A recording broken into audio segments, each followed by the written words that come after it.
नमस्कार मित्रों, अपने चैनल में सभी श्रोताओं का स्वागत करता हूं।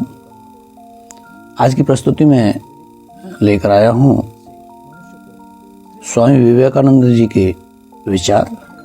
वो विषय है कर्म, कर्मयोग और कर्म का मनुष्य के चरित्र पर प्रभाव।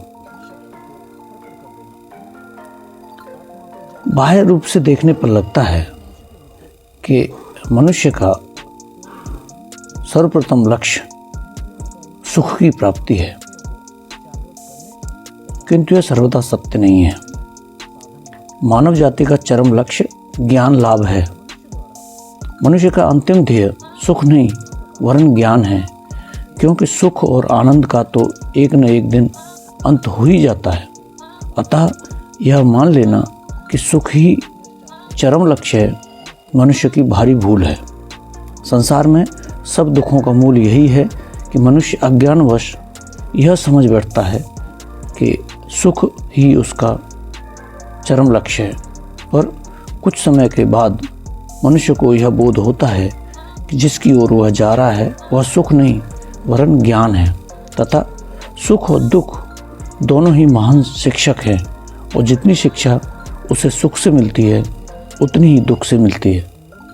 सुख और दुख ज्यों-ज्यों आत्मा पर से होकर आते आते रहते हैं, त्यों-त्यों वे उसके ऊपर अनेक प्रकार के चित्र अंकित करते हैं, और इन चित्रों अथवा संस्कारों की समष्टि के फल को ही हम मानव का चरित्र कहते हैं। यदि तुम किसी मनुष्य का चरित्र देखो तो प्रतीत होगा कि वास्तव में वह उसकी मानसिक प्रवृत्तियों एवं मानसिक झुकाव की समष्टि ही है। तुम यह भी देखोगे कि उनके चरित्र गठन में सुख और दुख दोनों ही समान रूप से उपादान स्वरूप हैं। चरित्र को एक विशिष्ट ढांचे में ढालने की अच्छाई और बुराई दोनों का समान अंश रहता है, और कभी कभी तो सुख दुख में दुख सुख से भी बड़ा शिक्षक हो जाता है। यदि हम संसार के महापुरुषों के चरित्र का अध्ययन करें तो यह कहा जा सकता है कि अधिकांश दशाओं में हम यही देखते हैं कि सुख की अपेक्षा दुख ने तथा संपत्ति की अपेक्षा दारिद्र्य ने ही उन्हें अधिक शिक्षा दी है, एवं प्रशंसा की अपेक्षा निंदा रूपी आघात ने ही उसकी अंतस्थ ज्ञानाग्नि को अधिक प्रस्फुरित किया है। यह ज्ञान मनुष्य में अंतर्निहित है। कोई भी ज्ञान बाहर से नहीं आता, सब अंदर ही है।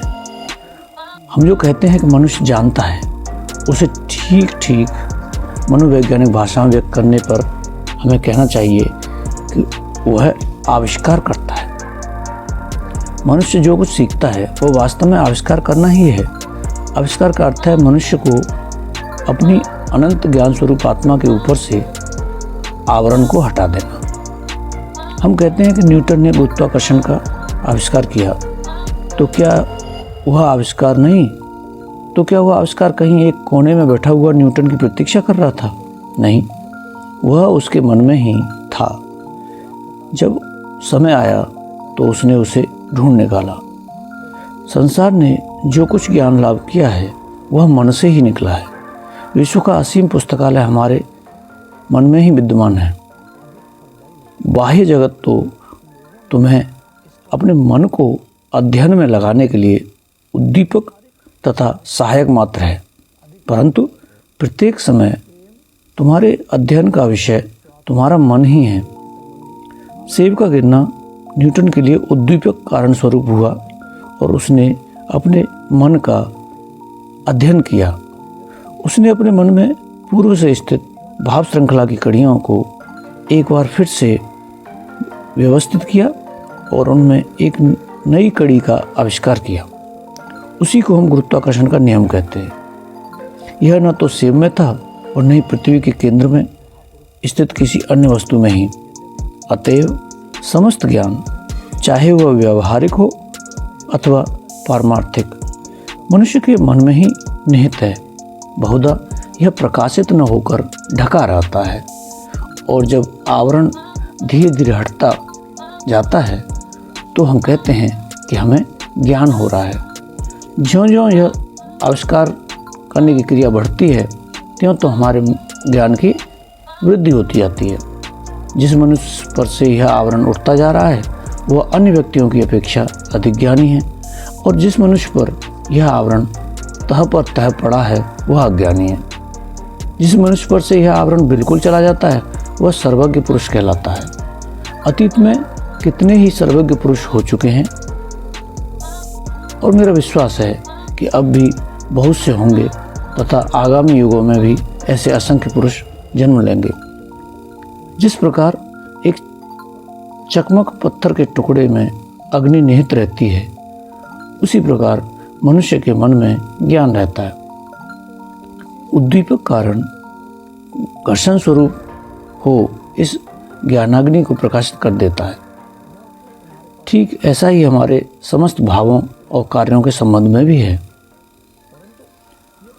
यदि हम शांत होकर स्वयं का अध्ययन करें तो प्रतीत होगा कि हमारा हंसना रोना, सुख दुख, हर्ष विषाद, हमारी शुभ कामनाएं एवं शाप, स्तुति और निंदा, ये सब हमारे मन के ऊपर बाहर जगत के अनेक घात प्रतिघात के फलस्वरूप उत्पन्न हुए हैं, और हमारा वर्तमान चरित्र इसी का फल है।